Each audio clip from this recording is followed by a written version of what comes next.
Hey guys, it's Gigi. Some people are built for different stuff.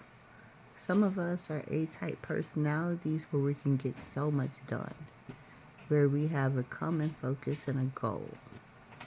Some of us are more flighty. Um, Everybody in humanity is different. Things that are common sense to most people, I have to reiterate, are not common sense to me. So, one of the parts of the dreaming that I haven't told you guys about that I have been very reluctant to talk about was things that I now have permission to talk about now. I think we talked about the fact that my father was saved. But I have a cousin, a very close cousin. He used to drive a white Camaro. And he used to tell me about the fact that he was going to teach me how to drive that car. And in the dreaming on the night of the Celestial Bank, I was not allowed to see as much. I am human in this form. Asher is my higher self. Humanity has a tendency towards vengeance and anger, and I am no different. So she took me, me and Asher went somewhere in the dreaming. And if you guys haven't been able to tell by the thumbnails of my faces, I'm in PMDD. For all that follows me knows what that is. That's premenstrual dysphoric disorder.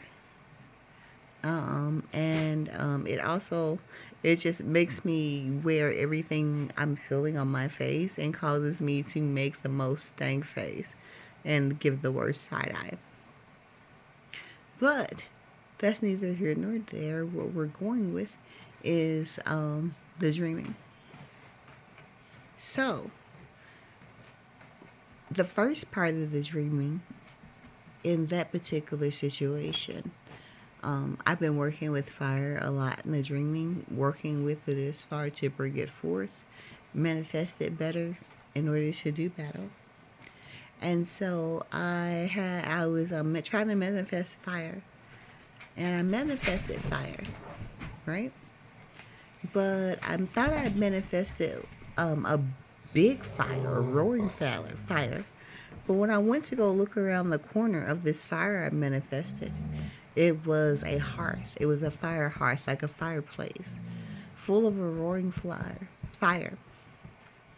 There was a man sitting in an adjacent room to the right of the roaring fire, and he was partially clothed. He had on something that covered his lower body, and I saw him, and I wanted to tiptoe past him. I didn't know why. And then he asked me to come into the room because nobody had been to check on him. And he asked me to look at his feet. And his feet were very, ashy, full of skin. How you think somebody who is in pre-diabetic state feet would look. And I told him, yeah, your feet looks good. There's no frostbite. And I started to walk out the room. Then I was pushed out the room.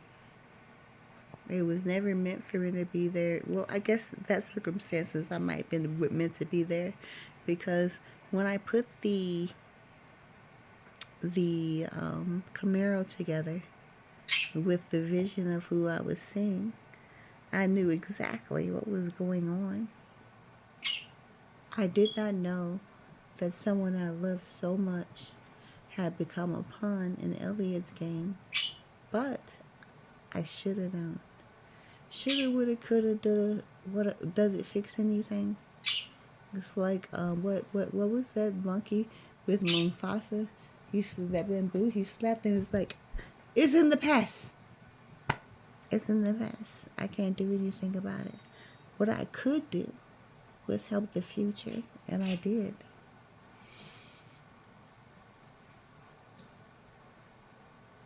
another part of the dreaming, and like I said, PMDD face, PMDD everything.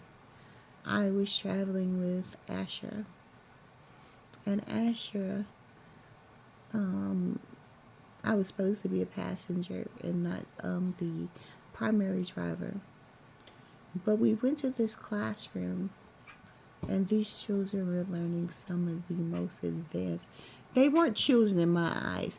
Okay, it's Gigi. That was Alice. If they weren't children in my eyes, they were young adults. They looked like young adults in their goddamn seats. They didn't look like kids. But anyway, when I asked them how old they were like in second grade, right? That wasn't the kicker. Like the person that was teaching the class, he was like, "Yeah, I would have wanted to have you in this class, but you're crazy."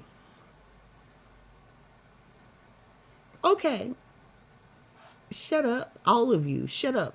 Just I hear it. Shut up. I know it.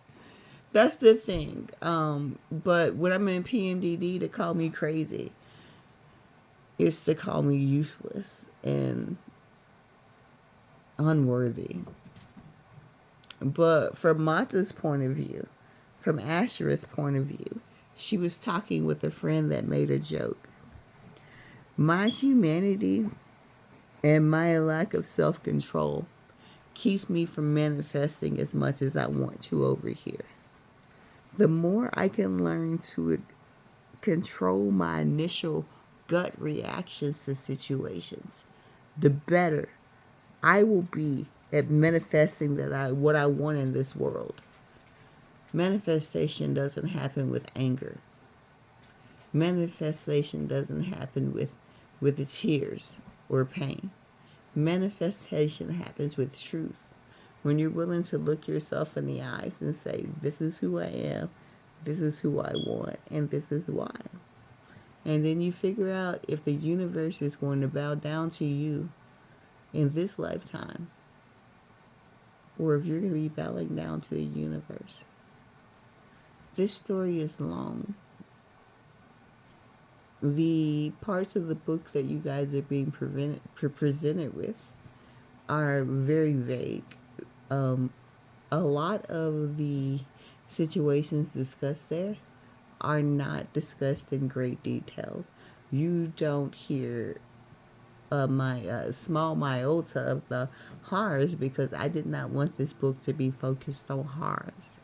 I wanted to be focused on how angels fall. I wanted to be focused on letting people know that even the gods aren't infallible.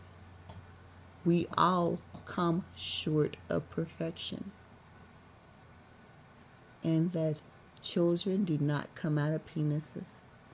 I love you. Ita. I say